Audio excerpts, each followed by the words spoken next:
My mother-in-law ripped my dress off in front of hundreds of people at the mall, screaming, "This is what trash deserves," as strangers recorded my naked humiliation. I was sobbing in my underwear when two men in $1,000 suits walked through the crowd and called me their baby sister. Before we dive into this incredible story of revenge and justice, make sure to hit that subscribe button and ring the notification bell. Trust me, you won't want to miss how this story ends. And if you love stories about karma coming full circle, drop A in the comments right now. Hi everyone, I'm Serenity, and I need to share with you the most humiliating yet ultimately life-changing day of my entire existence. What happened to me at Riverside Mall will forever be burned into my memory, but not for the reasons you might think. This is a story about how the people who should have protected me became my worst enemies, and how family I thought I'd lost forever became my salvation. Let me start from the beginning.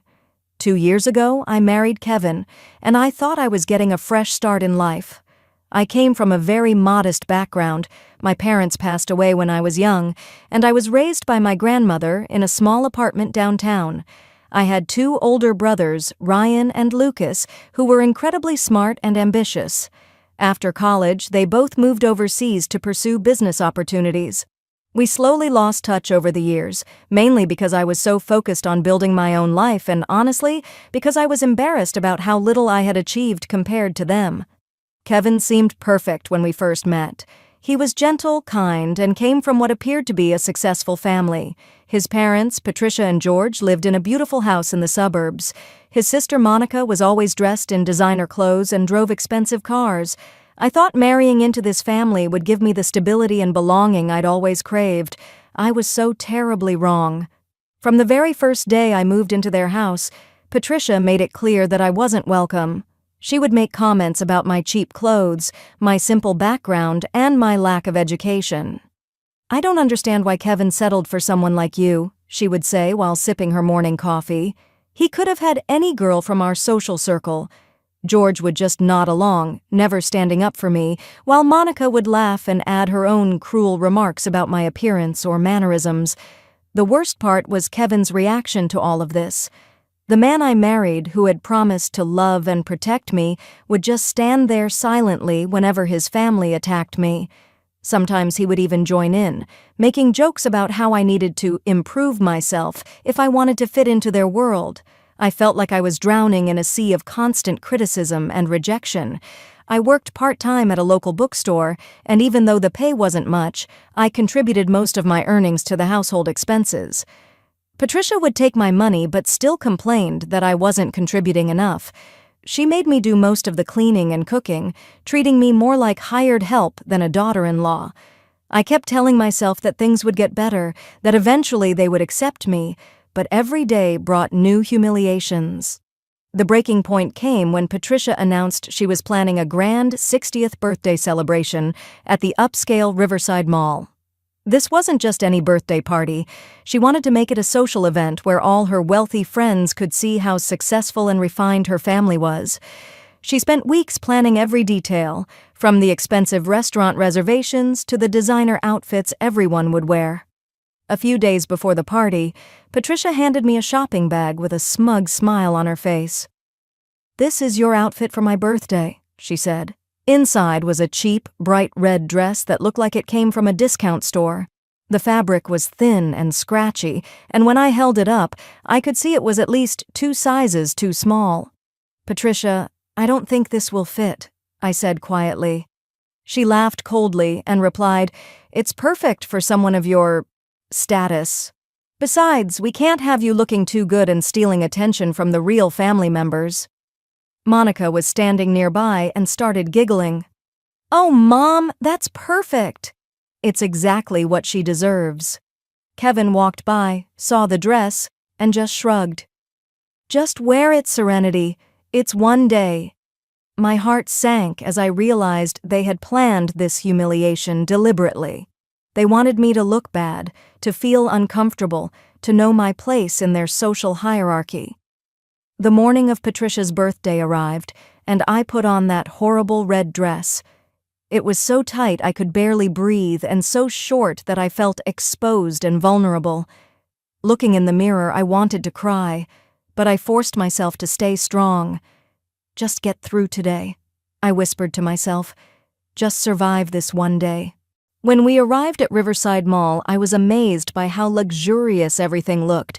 Crystal chandeliers hung from the ceiling, marble floors gleamed under perfect lighting, and expensive stores lined every corridor. This was clearly where wealthy people came to shop and socialize.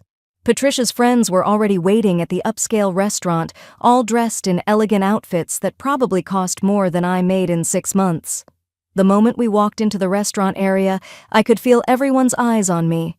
Patricia's friends whispered among themselves, pointing at my cheap dress and inappropriate appearance. I tried to stay in the background, hoping to make it through lunch without drawing more attention to myself. But Patricia had other plans. "Ladies," she announced loudly to her group of friends, "I want you all to meet my son's wife." The way she said wife made it sound like a disease. As you can see, she comes from a very different background than our family. The women looked me up and down with obvious disgust and pity. One of them actually covered her mouth to hide her laughter. But this was just the beginning. As we walked through the mall after lunch, Patricia suddenly stopped in the middle of the main corridor where hundreds of people were shopping and walking around.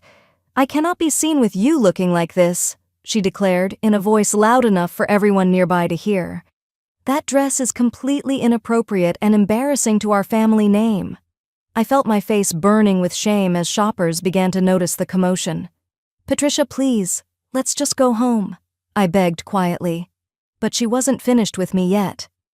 "No, this ends right here, right now. You need to learn your place once and for all. What happened next still feels like a nightmare." Patricia grabbed the shoulders of my dress and, before I could react, ripped it right off my body. The cheap fabric tore easily, leaving me standing in the middle of the crowded mall in nothing but my simple white bra and underwear. I screamed and tried to cover myself, but George stepped behind me, blocking any escape route. Kevin just stood there, his face red with embarrassment, but not for me, for himself. "This is what happens when trash tries to pretend it belongs in decent society," Patricia screamed at the top of her lungs.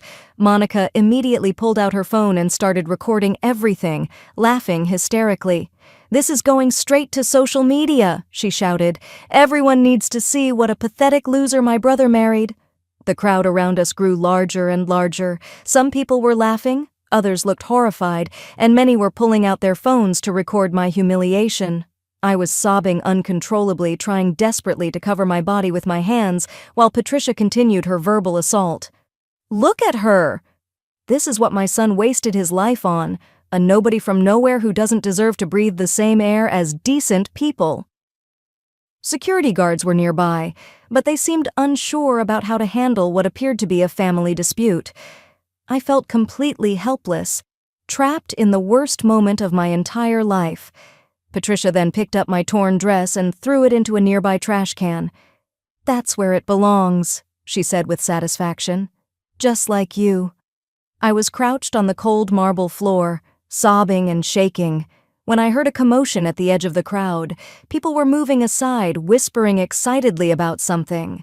Through my tears, I saw 2 men in perfectly tailored dark suits walking calmly through the crowd.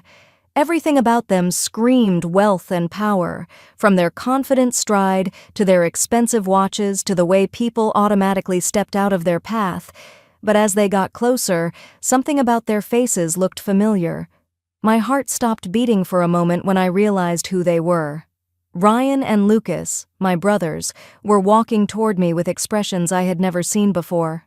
Their faces were calm, but their eyes were filled with a cold fury that made the air around us feel dangerous.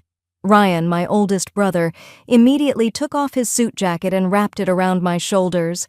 His voice was quiet but carried clearly through the suddenly silent crowd. "Nobody touches our sister." Lucas stood beside him, and I could see him scanning the faces of my tormentors with the calculating look of a predator choosing his targets. Patricia's mouth fell open in shock. She had no idea who these men were, but something about their presence made her take a step backward. "Who "Who are you?" she stammered. The confidence and cruelty that had filled her voice moments before was completely gone.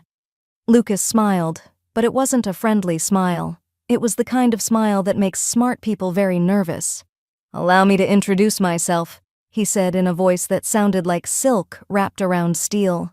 "I'm Lucas Chen, and this is my brother Ryan Chen. We're Serenity's family, her real family, and we own 40% of this shopping center." The reaction was immediate and electric. Several people in the crowd gasped in recognition.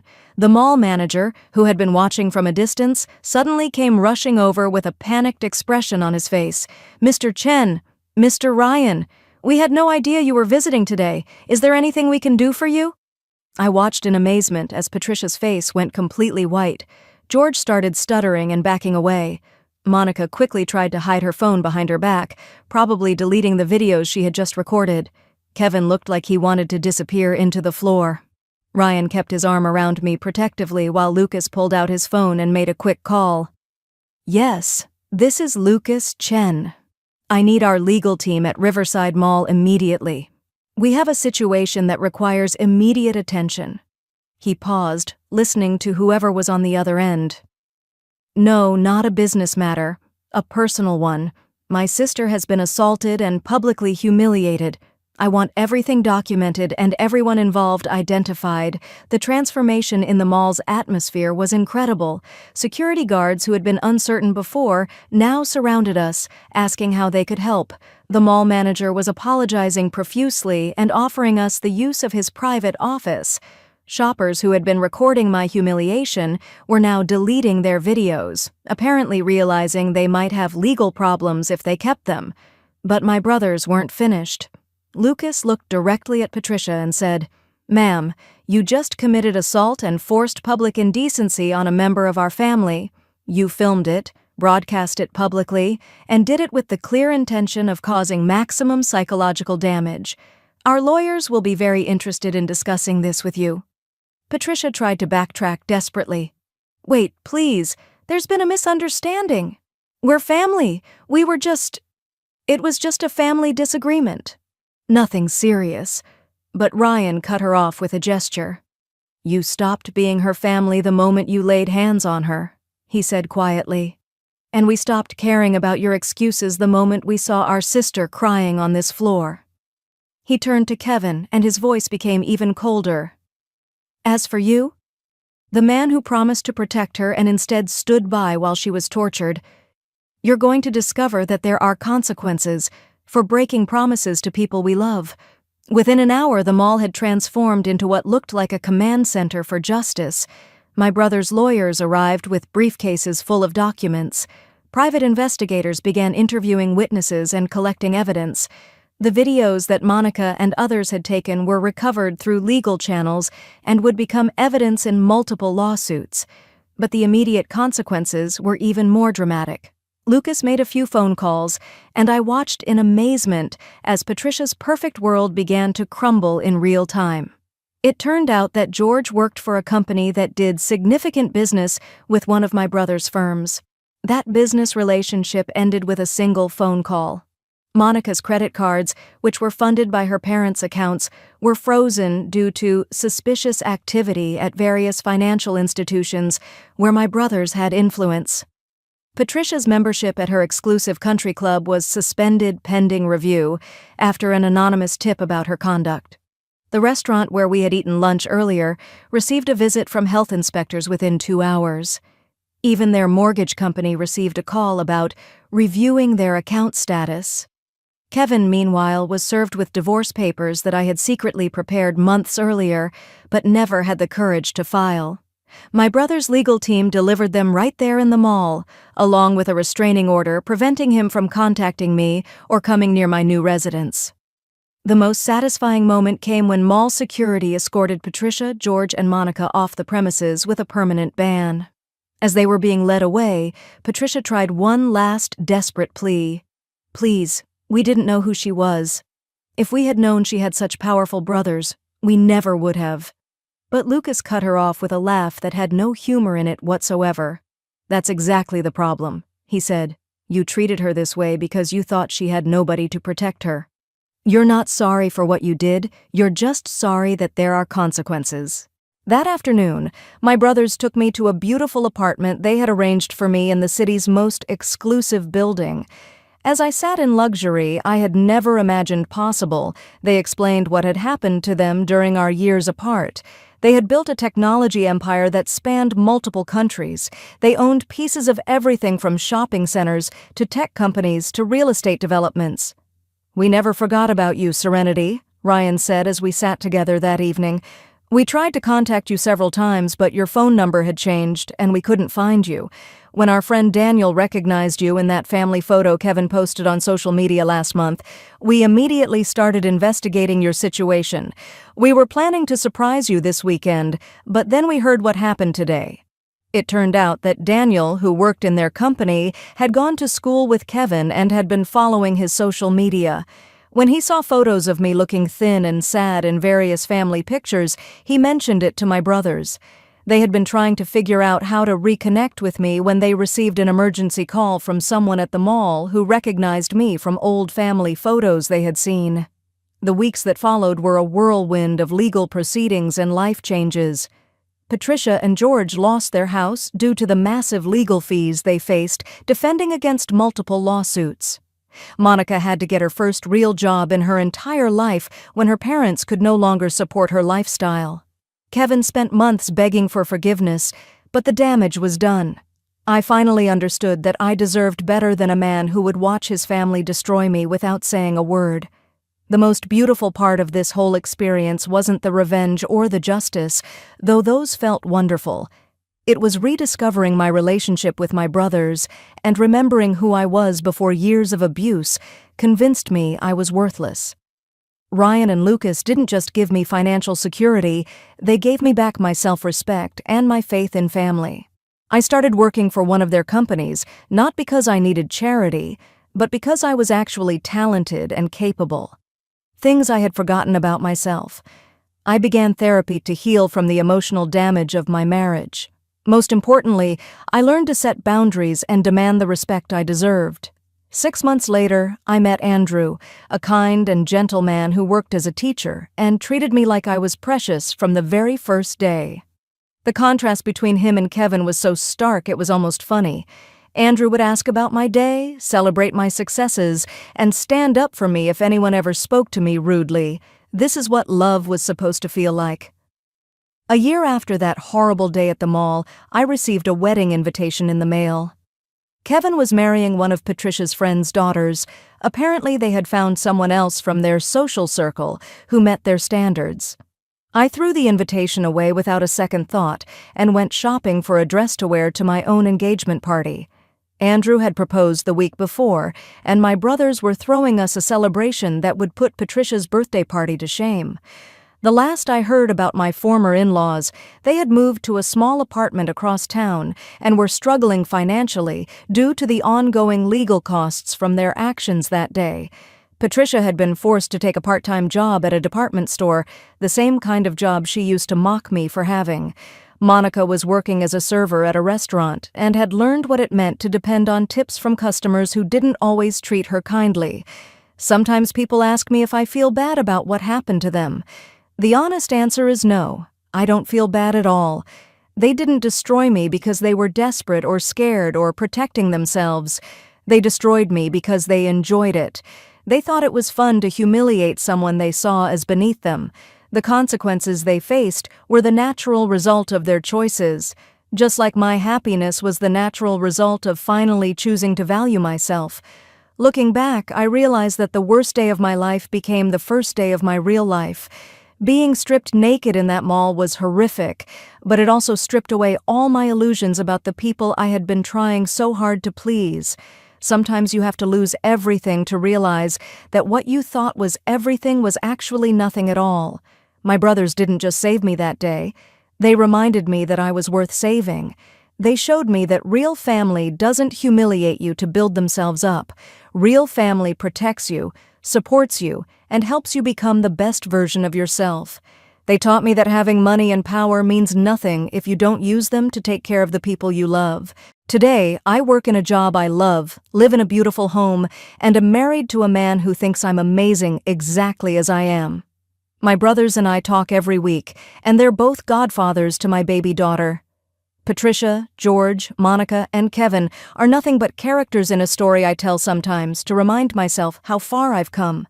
The most important lesson I learned is this: never let anyone convince you that you deserve to be treated badly. If someone claims to love you but allows others to hurt you, they don't actually love you. Real love is protective. Real love is fierce. Real love shows up in $1,000 suits and changes your whole world in a single afternoon. And that's how karma came full circle for me. If this story gave you chills, smash that like button and share it with someone who needs to hear it. Have you ever witnessed instant karma like this? Drop your stories in the comments below. Don't forget to subscribe for more incredible true stories, and I'll see you in the next video where we'll explore another jaw-dropping tale of justice served cold.